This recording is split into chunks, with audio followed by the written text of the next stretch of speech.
Hello दोस्तों, मेरा नाम है तुषार और मेरे साथ है सिद्धार्थ। और आज की वीडियो का विषय है डे लाइट सेविंग टाइम। जब हमने पहली बार इस विषय के बारे में सुना तो हमें बड़ा आश्चर्य हुआ कि ऐसा भी दुनिया में कुछ पॉसिबल है।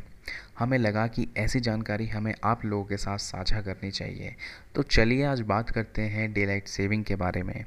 Day light saving time America and Europe देशों की ऐसी प्रैक्टिस है जिसमें गर्मी के मौसम में घड़ी के समय को आगे बढ़ा दिया जाता है ताकि घड़ी के अनुसार अंधेरा देर से हो और ज़्यादा से ज़्यादा नेचुरल लाइट का प्रयोग कर सकें, जिससे एनर्जी की बचत हो। बड़ा अजीब लगता है ना सुनने में कि कोई घड़ी को जानबूझकर आगे या पीछे करे, लेकिन दुनिया के कई देश इस प्रैक्टिस को फॉलो करते हैं। आपको ये भी जानकर हैरानी होगी कि हमारे देश भारत 1942 से 1945 तक डे लाइट सेविंग का प्रयोग करता था।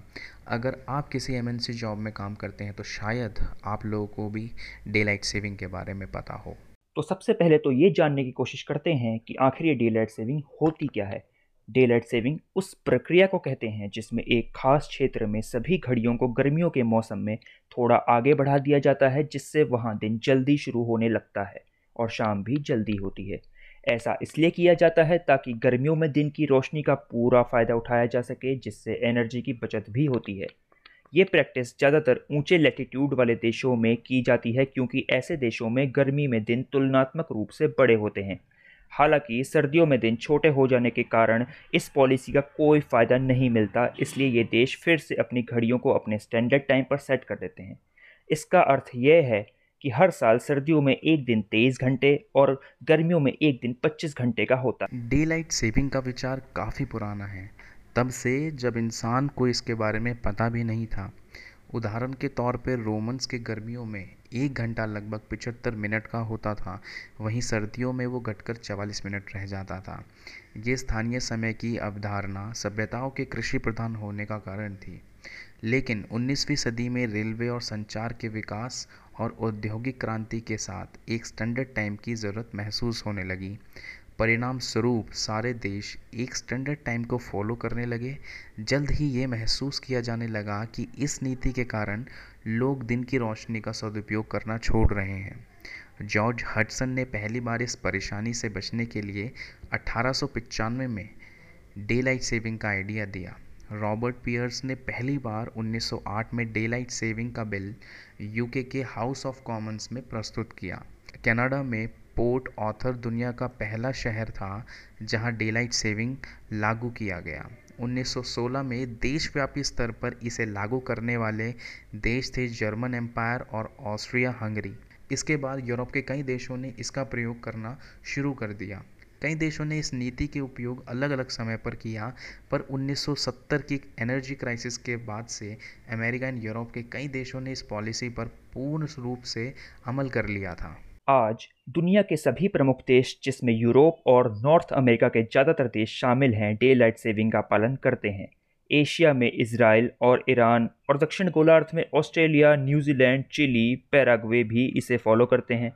ये भी एक दिलचस्प बात है कि पूरा Australia day light saving follow नहीं करता, बल्कि साउथ ईस्ट ऑस्ट्रेलिया में ही डे लाइट सेविंग का नियम लागू है। India, China, Japan, Russia, Brazil और साउथ अफ्रीका जैसे कई बड़े देश हैं जो डे लाइट सेविंग का नियम लागू नहीं करते। आइए अब हम डे लाइट सेविंग के प्रभावों को जानने की कोशिश करते हैं। डे लाइट सेविंग की वकालत करने वालों का कहना है कि इस प्रैक्टिस से एनर्जी की काफ़ी बचत होती है। 2017 की एक स्टडी के अनुसार डे लाइट सेविंग की वजह से 0.3% इलेक्ट्रिसिटी की सेविंग देखने को मिली, लेकिन ये बचत हर देश के हिसाब से अलग अलग थी। देखने वाली बात यह भी है कि दिन की लंबाई बड़े होने के कारण बिजली की खपत में तो कमी आ जाती है, लेकिन बाकी एनर्जी सोर्सेस जैसे पेट्रोल इत्यादि की खपत काफ़ी बढ़ जाती है। कुछ स्थानों पर यह भी पाया गया है कि डे लाइट सेविंग का टोटल एनर्जी कंजप्शन पर कोई खास असर नहीं पड़ता। डे लाइट सेविंग का इकोनॉमी पर भी काफ़ी गहरा प्रभाव पड़ता है। एक आंकड़े के अनुसार साल 2000 में डे लाइट सेविंग की वजह से एक दिन में स्टॉक मार्केट को 31 बिलियन अमेरिकन डॉलर का नुकसान हुआ था। परंतु इन आंकड़ों को प्राप्त करने का तरीका विवादास्पद है और डे लाइट सेविंग की वकालत करने वाले इसे नहीं मानते।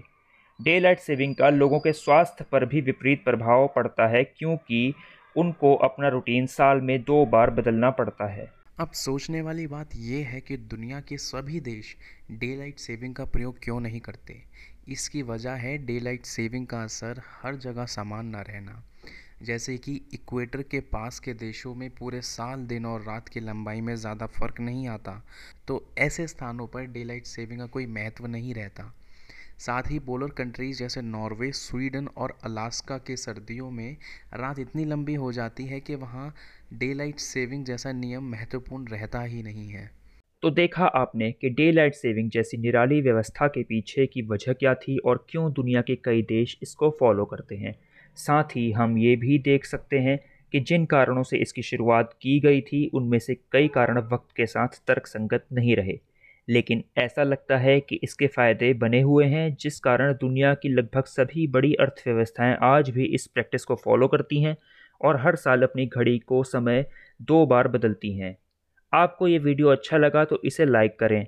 अगर आप किसी खास टॉपिक पर वीडियो देखना चाहते हैं तो हमें कमेंट सेक्शन में ज़रूर बताएं। एक और बात, ऐसी दिलचस्प वीडियोस को अपने फ्रेंड्स और फैमिलीज़ के साथ शेयर करना ना भूलें। साथ ही ऐसे इंटरेस्टिंग वीडियोस मिस ना हो जाएं, इसके लिए फ़ौरन हमें सब्सक्राइब भी करें। तब तक के लिए नमस्कार।